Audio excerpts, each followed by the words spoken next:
Hello, thank you very much for being with us. You are watching Amir Shakil 5858 and I am Amir Budnam. I am thankful to all news resources. Following news have been reported by American and Canadian channels and is AFP, AP and Reuters news agencies. Now the headlines. Sean Diddy Combs arrested on multiple charges. Hezbollah pagers exploded in Lebanon, Syria. Trump and Harris encampment trail. Instagram and teenagers. Polaris crew. Message for U.S. unity. New weather system for Northeast America. Republican governor visit Springfield. Husband case in Paris. Good news for breast cancer. Liberal losing in Canada. Jagmeet Singh abused by protester in Canada. Now please watch the channels.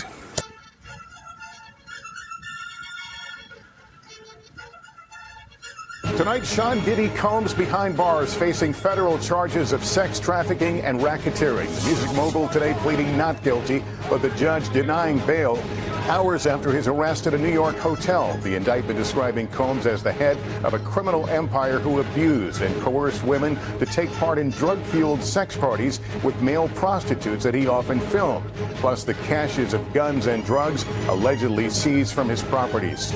Also tonight, the explosions across Lebanon. Hezbollah accusing Israel of blowing up its members' pagers in a deadly coordinated attack that injured thousands. Donald Trump back on the trail for the first time since that apparent second attempt on his life and blaming Democrats' rhetoric for the incident, while opponent Kamala Harris condemning Mr. Trump's own rhetoric as hateful for pushing baseless claims about Haitian immigrants in Ohio. The big change from Instagram on teen safety, and our NBC News exclusive, the Polaris Dawn's crew, their first sit-down interview since returning to Earth, opening up about that iconic moment, the first private spacewalk. When we opened that hatch, I'd say it was like sensory overload. Inside their history-making journey. This is NBC Nightly News with Lester Holt. Good evening and welcome.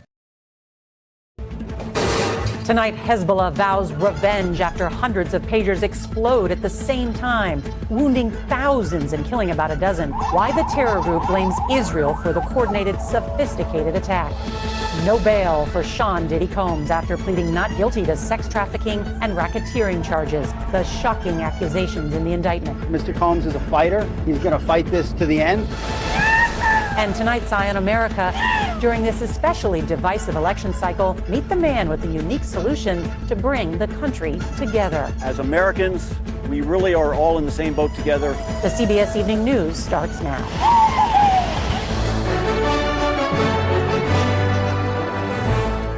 Good evening, I'm Nora O'Donnell, and thank you for being with us. We want to start with an attack in the Middle East unlike anything we've ever seen before. Hundreds of wireless pagers exploded at the same time, around 3:30 p.m. local time. That was across Lebanon and Syria, targeting members of Hezbollah, the Iranian-backed militia group. At least 9 are dead, with thousands more injured, many critically, after the devices blew up in their hands, pockets, wherever they were stored. Now, Hezbollah increased their use of pagers after the October 7th attacks to prevent communications from being breached by Israeli intelligence. But this attack is sure to escalate tensions in a region where Israel for nearly a year has been fighting its Iranian-backed enemies in both Lebanon and the Palestinian Gaza Strip. CBS's Elizabeth Palmer reports tonight on how the attack was carried out and the far-reaching implications. Tonight, breaking news in New York City. Sean Diddy Combs arrested. Multiple federal sex trafficking charges, what authorities say he was doing for years. Also breaking tonight, the unprecedented, widespread and deadly attack. Beepers, pagers suddenly exploding, several dead, thousands wounded. And in the U.S. tonight, the new system now moving up into the Northeast. First tonight, Sean Diddy Combs pleading not guilty in federal court here in New York City late this afternoon. Prosecutors revealing a list of disturbing allegations, including sex abuse, extortion, and violence against women. The indictment appearing to refer to an incident at a Los Angeles hotel. CNN obtaining that disturbing surveillance appearing to show Combs attacking his then-girlfriend, what authorities also revealed today. Also tonight, that stunning and far-reaching attack across Lebanon. Security camera video appearing to capture the moment a pager explodes in a man's pocket. Thousands of pagers belonging to Hezbollah militants simultaneously exploding, killing at least 9 people and wounding thousands. Martha Raddatz standing by, reporting from the region tonight. Back here in the U.S., after what authorities believe was a second assassination attempt against Donald Trump, what we hear today about the suspect, as the former president now thanks the deputies who arrested the suspect and the Secret Service. Tonight, Ohio's popular Republican governor traveling to Springfield, Ohio, to push back against false claims that had been pushed by Donald Trump and J.D. Vance, targeting Haitian immigrants in that city. What the Republican governor said today amid bomb threats, shutting down hospitals, schools, and City Hall. Tonight, flood watch is in effect with rain moving into the Northeast from Washington, D.C. to Philadelphia to New York. Lee Goldberg with the forecast. The pipeline exploded 24 hours later, still burning at this hour. Authorities now pointing to an SUV crashing through a fence. Tonight, families waiting to return to their homes. Overseas tonight, the story shaking the people of France and Europe. A French woman being applauded for her strength and bravery after what her husband admitted he did to her for years. All of this playing out in a French court. Your health tonight and the new coffee study, what that morning coffee can help with. Also, new hope in the fight against breast cancer tonight, a drug already on the market. And look to the sky tonight, a preview of what you'll see at the best time to see it.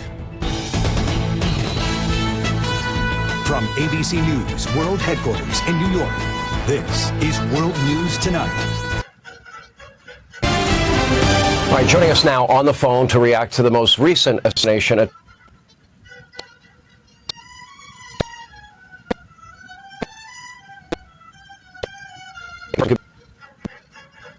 Tell us what happened. How are you doing? And I have a few other follow-up questions. Well, I'm doing fine. It was Sunday, and just very briefly, because I think most people have heard it, I want to start talking about the borders and the economy and inflation and all of the things we want to talk about. But it was on a golf course, Trump International in West Palm, and we heard shots ring out around the 5th hole or so.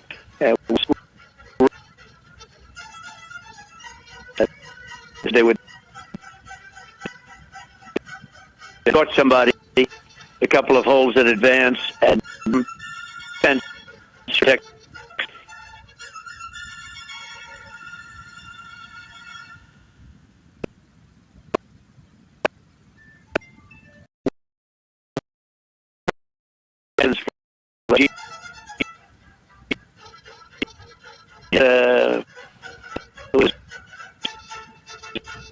This is a country has never done this badly, Sean. We're like a laughing stock all over the world that we have the border.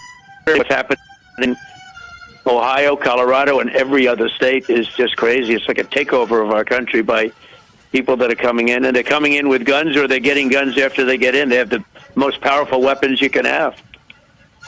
Let me ask you this, sir, if you don't mind. And Steve Witkoff, your golf partner, he happens to be a mutual friend of ours, and I'd gone to lunch with him that morning.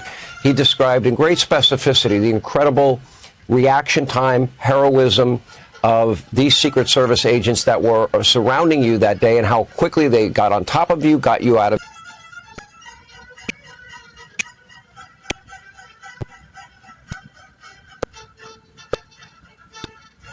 and part of the story I am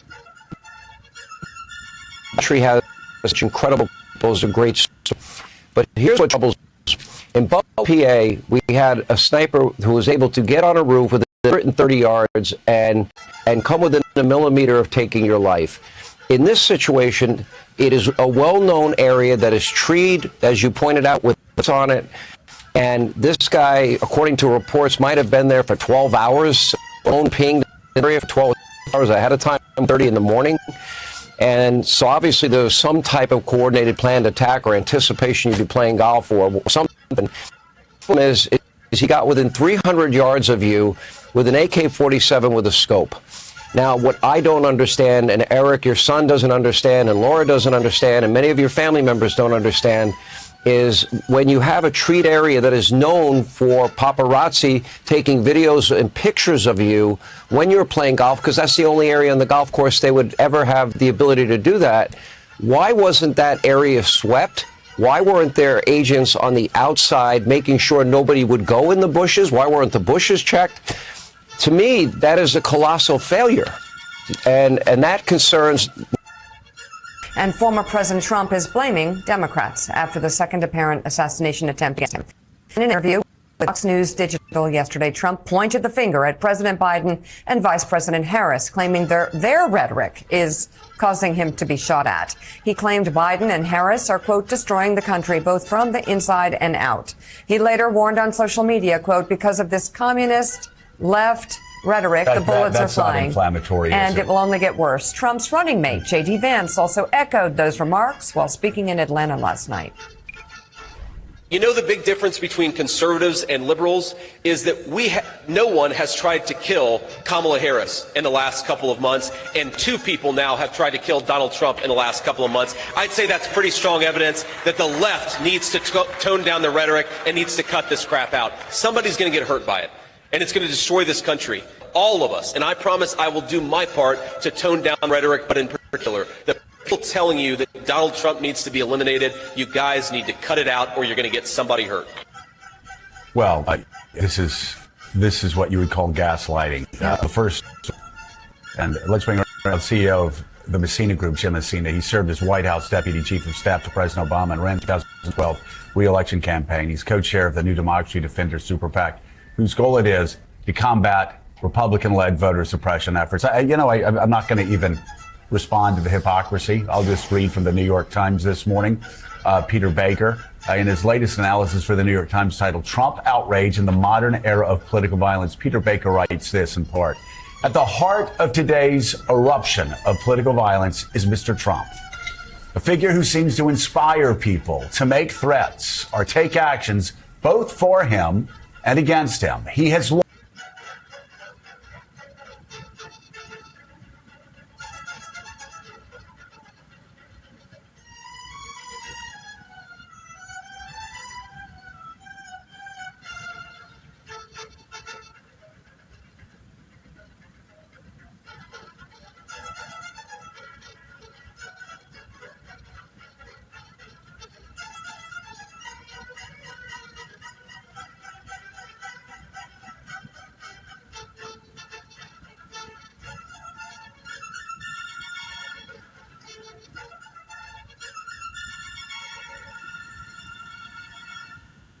Jeff Bennett. And I'm Amna Nawaz. On the NewsHour tonight, in an apparent Israeli attack, hundreds of Hezbollah pagers explode across Lebanon, killing at least 8 people and injuring thousands. With 7 weeks until Election Day, Kamala Harris and Donald Trump hit the campaign trail in critical swing states. And we explored the deepest depths and efforts to mine valuable metals from the ocean floor.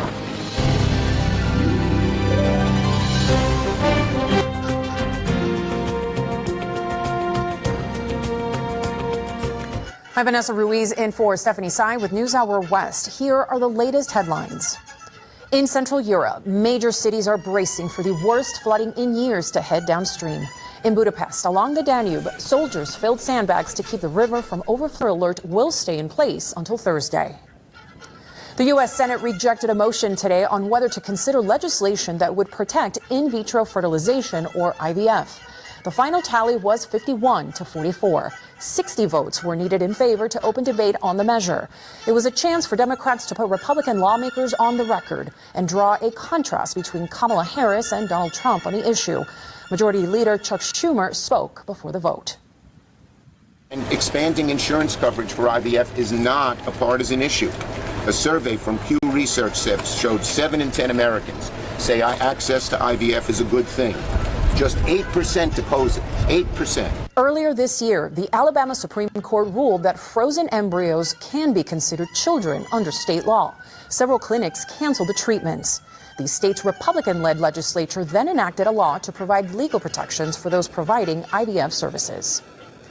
Arizona officials said today an error in state-run election databases could keep nearly 100,000 registered voters from voting in state and local elections. State law requires proof of citizenship to vote in non-federal elections. It is unclear if the voters in question provided such proof because of a coding error. Election officials disagree over whether the voters can participate in the full election.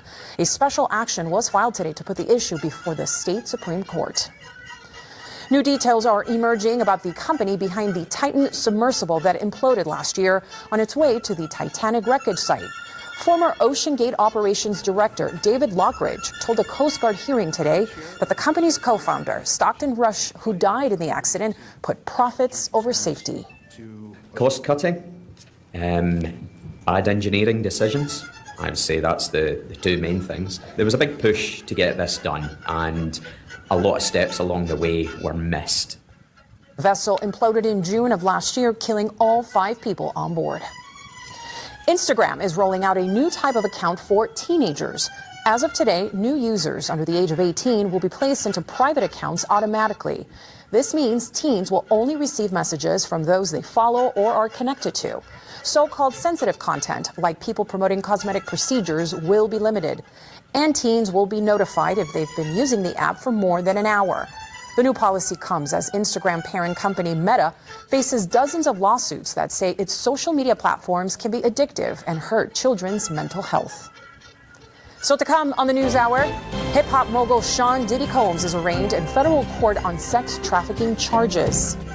Springfield, Ohio remains on edge as Donald Trump and J.D. Vance continue spreading lies about Haitian migrants. And world-renowned scientist and physician Francis Collins discusses his new book on science and faith. This is the PBS NewsHour from the David M. Rubenstein Studio at WETA in Washington, and in the West from the Walter Cronkite School of Journalism at Arizona State University.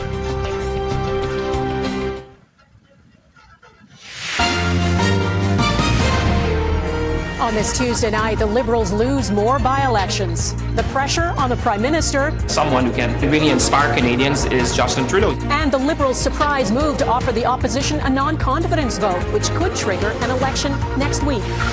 A sophisticated attack across Lebanon using pagers. More than 2,000 people are injured as hundreds of devices detonate simultaneously. Disturbing charges against Sean Diddy Combs. He's got the full weight of the federal government down on him. The many crimes he's accused of committing. Plus, hashtag more power for parents. This is the right thing to do. The major changes for teenagers on Instagram.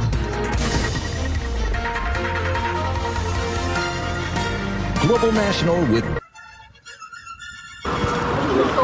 In this heated political climate, members of parliament are becoming used to being followed, questioned, and taunted. Will you vote non-confidence tonight? If it came out? Trump is bastard. Want to say something? What? You want to say something? Say nothing? What does it mean? You got something to say? But for NDP leader Jagmeet Singh, this particular provocation went too far. Was it me? Was it you? No. You sure? If it was me, I'd admit it, buddy. Was it you or not? If it was me, I'd admit it. What'd you say then? Singh got up close, confronting two men after being insulted. My word, you sure it's not you? No, 100%. You're a coward. You're not going to say it to my face. That's what's up. Say what? If I said something like that to you, I'd admit it. The incident unfolding right in front of the Parliamentary Protective Service. It happened here, just steps away from the House of Commons, where around the corner protests are ramping up. Targeting the Prime Minister and other elected officials on their way to work. Why are these people allowed to get so close to us? It's left some MPs shaken. Somebody's going to get hurt, and I think what happened today was an absolute disgrace that a national leader was left by himself to defend himself. This isn't the first time Singh has faced aggressive verbal attacks. And he's not the only one. Christia, yes. You doing in Alberta? The Deputy Prime Minister, part of a growing number of Canadian politicians facing hostility. They're right to be there. Still, most MPs say demonstrations should continue, as long as they remain peaceful. It's a difficult balance because I want the parliament to be the people place also. But it's the people at the center of our politics, increasingly facing confrontations as part of their public life. Olivia Stefanovich, CBC News, Ottawa. Late tonight, Jagmeet Singh denied the explosive sexual abuse allegations against Sean Diddy Combs. Accused of coercing victims to take part in drug-fueled sex parties. Sex trafficking, forced labor, kidnapping, arson. The music mogul locked up and denied bail. Hezbollah vows retaliation against Israel after coordinated explosions involving pagers of its members. A party leader confronted by a heckling protester on Parliament Hill. You're a coward. You're not going to say it to my face. The reaction to the Liberal defeat in last night's by-election and the new timeline for a possible election trigger. Plus, Instagram's new safeguards for teens. We've really decided that parents should be our North Star. They've been clear in what they're most concerned about. But will they work? To turn off the addiction at this stage is impossible. It's simply not going to happen. And spectacular celestial sightings. It is a super harvest. A double treat, leaving stargazers dazzled. They look like they must be fake.